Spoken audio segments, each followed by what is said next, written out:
अगर आप railway exam की तैयारी कर रहे हैं और अभी तक आपने पीवाईक्यू नहीं लगाए हैं तो ये सबसे बड़ी गलती आपकी साबित होने वाली है एग्ज़ाम हॉल में। मैं आपको अपने इस यूट्यूब चैनल पर इंडियन पॉलिटी की एक सीरीज़ चला रहा हूँ जिसमें वेरी इंपॉर्टेंट क्वेश्चंस करवा रहा हूँ जो कि बहुत बार रिपीट होते हैं रेलवे के एग्ज़ाम में। अगर आप पीवाईक्यू नहीं लगा के जाते हो तो रेलवे में सिलेक्शन का सपना एक सिर्फ सपना रह जाएगा। यहाँ पर 4th चैप्टर में करवा रहा हूँ। 3 चैप्टर्स की वीडियो यूट्यूब पर अपलोड है, वो जा कर के आप देख सकते हैं। टॉपिक है आज हमारा इम्पोर्टेंट आर्टिकल। जितने भी आर्टिकल हैं इम्पोर्टेंट वाले जो कि रेलवे के एग्जाम में बार बार रिपीट होते हैं, उन सारे ही आर्टिकल्स को हम यहाँ पर क्वेश्चन के माध्यम से सॉल्व करने वाले हैं। ठीक, तो पहला क्वेश्चन है कि भारतीय संविधान के किस अनुच्छेद में प्रत्येक राज्य के लिए एक राज्यपाल का प्रावधान है। ये फर्स्ट क्वेश्चन है और ये फर्स्ट क्वेश्चन रेलवे के हर एग्जाम में रिपीट होता है, बहुत बार रिपीट भी हुआ है और आगे भी रिपीट होने की संभावना है। तो यहाँ पर राइट आंसर है अनुच्छेद 153। ठीक, ऑप्शन नंबर ए यहाँ पर राइट आंसर है। अगला क्वेश्चन है संविधान के किस अनुच्छेद में भारत के नियंत्रक एवं महालेखा परीक्षक के कर्तव्यों का वर्णन है।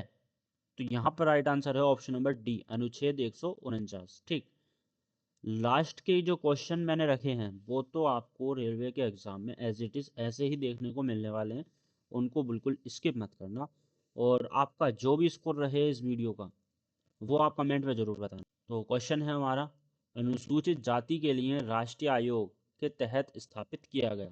तो ये अनुसूचित जाति जो है इसके लिए एक राष्ट्रीय आयोग जो स्थापित किया गया है वो किस अनुच्छेद के तहत किया गया है, हमें ये बताना है। क्वेश्चन जरूर बनता है, अनुच्छेद 338 है इसका right answer option number B. ठीक, क्वेश्चन है अनुच्छेद 75 क्लोज 3 के अनुसार मंत्रिपरिषद सामूहिक रूप से किसके लिए उत्तरदायी होती है। तो ये जो होती है ये लोकसभा के प्रति उत्तरदायी होती है। ठीक, ये आप याद रखोगे। स्कोर कमेंट में ज़रूर बताना जिससे आपको पता चलेगा कि आपका स्कोर आ क्या रहा है। अगर आपका स्कोर 15 प्लस आ रहा है, क्योंकि मैं यहाँ पर टोटल 20 क्वेश्चन करवाऊँगा, अगर आपका 15 प्लस आ रहा है तब तो आप सेफ जोन में हो, और उससे कम आ रहा है तो अभी आपको बहुत ज़्यादा मेहनत करने की ज़रूरत है। पांचवा क्वेश्चन है हमारा यहाँ पर कि भारतीय संविधान का अनुच्छेद 17 किसके उन्मूलन से संबंधित है। तो ये जो है ये अस्पृश्यता से संबंधित है। ठीक, untouchability, option number C. Question है कि भारतीय संविधान का कौन सा अनुच्छेद यह कहता है कि राज्य भारत के पूरे क्षेत्र में नागरिकों के लिए एक समान नागरिक संहिता यूनिफॉर्म सिविल कोड को सुरक्षित करने का प्रयास करेगा। तो यह अनुच्छेद है 44, ऑप्शन नंबर डी यहाँ पर राइट आंसर है। क्वेश्चन है कि भारतीय संविधान के अनुच्छेद 112 के अनुसार एक वर्ष का संघ उस विशेष वर्ष के लिए सरकार की अनुमानित प्राप्तियों और व्यय का विवरण है। तो ये जो होता है ये वार्षिक वित्तीय विवरण होता है। ठीक, क्वेश्चन यहाँ से डायरेक्ट भी बन सकता है कि वार्षिक वित्तीय विवरण भारत के संविधान के किस अनुच्छेद में है, तो 112 में है। ठीक, अगला क्वेश्चन है कि भारत के संविधान के निम्नलिखित में से कौन सा अनुच्छेद राष्ट्रपति को अध्यादेश ऑर्डिनेंस जारी करने का अधिकार प्रदान करता है।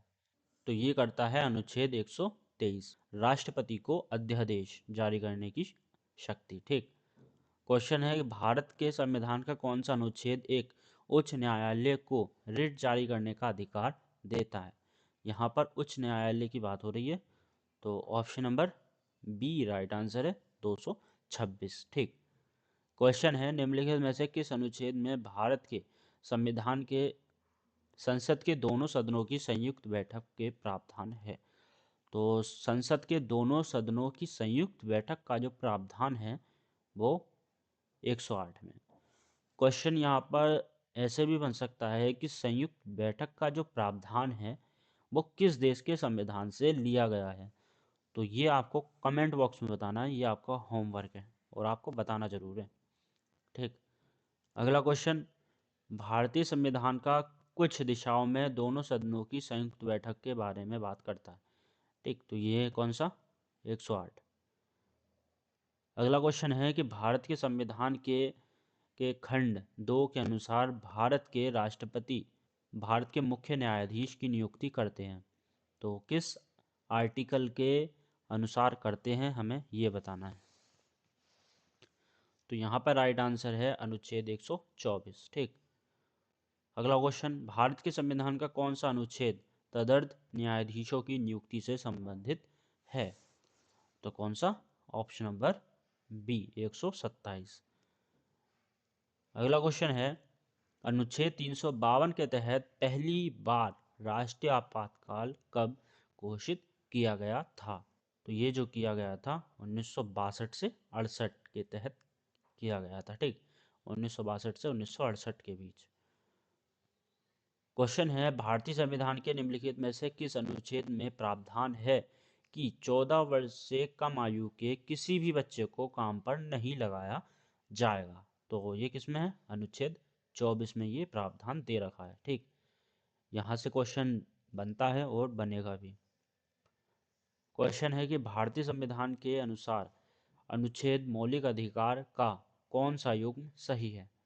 तो अनुच्छेद 14 विधि के समक्ष समानता बिल्कुल सही है। अनुच्छेद 26 धार्मिक कार्यों के प्रबंध की स्वतंत्रता, ये भी बिल्कुल सही है। तो यहाँ पर दोनों ही कथन सही हैं। ठीक, दोनों ही युग्म सही है। रेलवे के एग्ज़ाम से रिलेटेड डेली वीडियो आपको मिलती रहेगी, उसके लिए चैनल अभी सब्सक्राइब कर दें। मैं यहाँ पर पॉलिटी के सारे ही टॉपिक कवर करने वाला हूँ, साथ में हम अदर सब्जेक्ट्स को भी देखने वाले हैं। वो सारी वीडियोस पाने के लिए चैनल अभी सब्सक्राइब कर दें, वीडियो लाइक ज़रूर करना और कमेंट में अपना स्कोर ज़रूर बताना। क्वेश्चन है कि भारतीय संविधान के किस अनुच्छेद का संबंध राष्ट्रपति पर महाभियोग चलाने की प्रक्रिया से है? तो ये है अनुच्छेद 61। ऑप्शन नंबर डी यहाँ पर राइट आंसर है। अगला क्वेश्चन, भारतीय संविधान का कौन सा अनुच्छेद नागरिकों के लिए समग्र नागरिक संहिता से संबंधित है? ये क्वेश्चन बहुत बार रिपीट होता है। अनुच्छेद 44। भारतीय संविधान का कौन सा अनुच्छेद संसद के सत्र, सत्रावसान और विघटन से संबंधित है? तो ये कौन सा अनुच्छेद है? Option number D 85। ठीक, क्वेश्चन है कि संविधान का अनुच्छेद जो राज्यों के नीति निर्देशक सिद्धांतों में से एक को स्थापित करता है, यह बताता है कि राज्य ग्राम पंचायतों को संगठित करने के लिए कदम उठाएगा और उन्हें ऐसी शक्तियां और अधिकार प्रदान करेगा जो उन्हें स्वशासन की इकाइयों के रूप में कार्य करने में सक्षम बनाने के लिए आवश्यक हो सकते हैं। तो कौन सा अनुच्छेद है हमें ये बताना है। तो यहाँ पर ये 4 अनुच्छेद दे रखे हैं। तो यहाँ राइट आंसर है ऑप्शन नंबर बी 40। ठीक, आर्टिकल 40। तो ये टोटल 20 क्वेश्चन थे। डेली आपको वीडियो मिलेगी एक नए टॉपिक के साथ। रेलवे की तैयारी मैं आपको पूरी इसी यूट्यूब चैनल पर करवा रहा हूँ। चैनल को सब्सक्राइब कर दें अभी और वीडियो को लाइक और अपना स्कोर कमेंट में मुझे ज़रूर बताएं।